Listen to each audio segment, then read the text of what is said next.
Paris sportif versus trading. Je me suis dit que je vais m'arrêter une seconde et je vais vous faire une vidéo sur le sujet. Parce que je vois un peu tout et n'importe quoi sur les réseaux sociaux. Il y a M. Tech et Boss Rema qui ont même récemment fait un challenge sur les deux.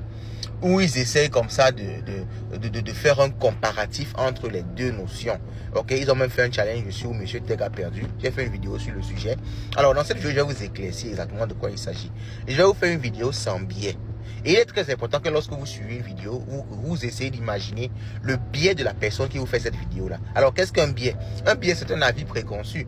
Quand tu fais quelque chose, tu as un avis déjà sur la chose. Ok? Donc, forcément, si tu fais dans le trading et que tu parles de ce comparatif-là, en général, et je le vois, tu auras un avis qui aura tendance à privilégier le trading, qui a dit que le trading est mieux.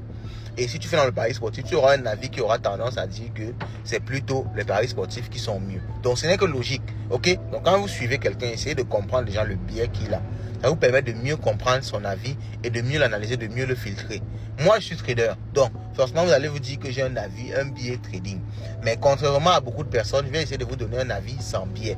Qui n'a pas un avis prédéfini. Je vais vous expliquer les choses telles qu'elles sont. Je vais vous donner des statistiques, je vais vous donner des calculs mathématiques, tout simplement. Mais je vais essayer vraiment d'être terre à terre pour ne pas entrer dans trop de mathématiques pour qu'on se comprenne tous. Ok? Alors, ce qu'il faut déjà comprendre, c'est que les paris sportifs et le trading, tous ces deux domaines-là, c'est basé sur ce qu'on appelle l'expérience mathématique. C'est pour ça que quand vous voyez un courtier, alors le courtier c'est en trading, quand vous voyez un broker au niveau des paris sportifs et tout, les entreprises qui se lancent dans ça, eux, ils se basent sur l'expérience mathématique pour se lancer. Ok? L'expérience mathématique des paris sportifs et du trading, c'est une expérience qui tend vers zéro. Alors, l'expérience est une notion de probabilité qui, en fait, permet de savoir que au bout d'un certain nombre de temps, un événement de probabilité va tendre vers une valeur. Quand je dis que l'expérience des paris sportifs ou bien du trading tend vers zéro, c'est pour dire quoi? C'est pour dire que tout trader ou bien tout parieur, sur la durée, ce ne sera pas rentable. C'est simplement ce que ça veut dire. Tout trader ou tout parieur, sur la durée, après 1000 paris ou bien après 1000 trades, après 10 000 paris ou après 10 000 trades, va perdre de l'argent. Il peut gagner 2, 3, 4, 5, 10 fois, 20 fois. Mais, comme je vous le dis encore, ça permet d'estimer que sur une longue période de temps, tout trader ou bien tout parieur ne sera pas rentable. Et si vous avez constaté, tout ce qui est broker de paris sportifs ou bien courtier de trading vont toujours vous inciter à beaucoup parier ou bien à beaucoup trader. Vous ne vous demandez pas pourquoi. Ils vous aiment trop.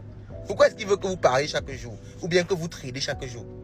C'est parce qu'ils savent que sur la durée, si tu trades beaucoup ou bien si tu paries beaucoup, tu vas perdre de l'argent. Ils le savent, tu ne pourras pas être rentable. Donc, ils veulent toujours que vous tradez. Si tu fais un trade, tu es rentable, tu pars, on va même t'appeler que mais c'est comment? Il faut trader. Ou bien, on va t'appeler que c'est comment? Il faut parier. Il y a le match du Real contre le Barça. Qu'est-ce que tu fais? Parie. Donc, ils vont toujours te pousser à parier. Ce qui fait que même si tu gagnes 1, 2 fois, 1, 2, 3, 4 fois, 10 fois, 20 fois, souvent tu vas reperdre tout l'argent que tu as gagné. Et j'en suis la preuve vivante. J'ai essayé les paris sportifs. J'ai gagné plusieurs fois. J'ai tout reperdu. Et j'ai même perdu beaucoup plus que ce que j'avais mis au départ. Ok? Donc, ça c'est déjà une base que vous devez tous comprendre. Vous devez tous comprendre ça. Ok? Le trading et les paris sportifs, c'est basé sur l'espérance. Et l'espérance, là, est très, très faible. Ça tend vers zéro. Donc, en général, tous les parieurs, tous les traders, la majorité, les 95 ou bien les 99% seront perdants. Donc, quand tu connais déjà ça, tu sais déjà que toi, jeune, tu devais devenir riche là. Si tu veux augmenter tes chances de devenir riche, ce n'est pas là-bas que tu dois aller. Tu dois savoir ça automatiquement. Ce n'est pas là-bas que tu dois aller. Parce que l'espérance, comme je l'ai dit, est très faible. Donc, tu as beaucoup de chances d'être dans les 99% qui perdent que dans les 1% qui réussissent. Parce que ce que vous voyez sur les réseaux sociaux en général, ce sont les 1% qui réussissent. La majorité perd. Soyons très, très sérieux et soyons vrais dans ce qu'on dit. Ok? Donc, toi, jeune qui veut gagner de l'argent, cherche à voir ce qui est plus probable pour toi de devenir riche. Quand tu marches dans ton quartier, tu vois les grandes maisons et tout. Est-ce que ce sont les parieurs? Est-ce que ce sont les traders? Ils font dans quoi? Pose-toi la question. Beaucoup sont entrés fonctionnaires et après on connaît les magouilles qui font, ça leur permet de devenir riches. Beaucoup sont des commerçants, sont des hommes d'affaires. Donc si tu veux devenir riche, augmenter tes chances de devenir riche, c'est dans ce domaine-là que tu dois aller, mon frère. Ce n'est pas dans le pari sportif ni dans le trading. Le trading et les paris sportifs, ceux qui sont vraiment rentables, c'est l'élite, c'est les 1% là. C'est eux qui sont vraiment rentables dans ces histoires-là. Et aussi, ceux qui sont rentables, c'est ceux qui vous vendent le rêve, qui vous demandent de venir avec le code promo. Vous savez qu'avec le code promo de quelqu'un, si tu t'inscris avec le compte promo de quelqu'un. Quand tu gagnes bien que tu perds, lui il a des pourcentages. Ok? Donc c'est son business là-bas. Donc vous voyez que lui devient riche avec un business qui consiste à te vendre des paris sportifs. Ce n'est pas le pari sportif qui le rend riche. Pareil pour le trading. Beaucoup de personnes qui comme ça te conseillent de faire du trading, qui te donnent le lien d'un broker, lui devient riche comment? Quand tu t'inscris avec le lien du broker en mettant son identifiant, quand tu gagnes ou que tu perds, lui il a des commissions.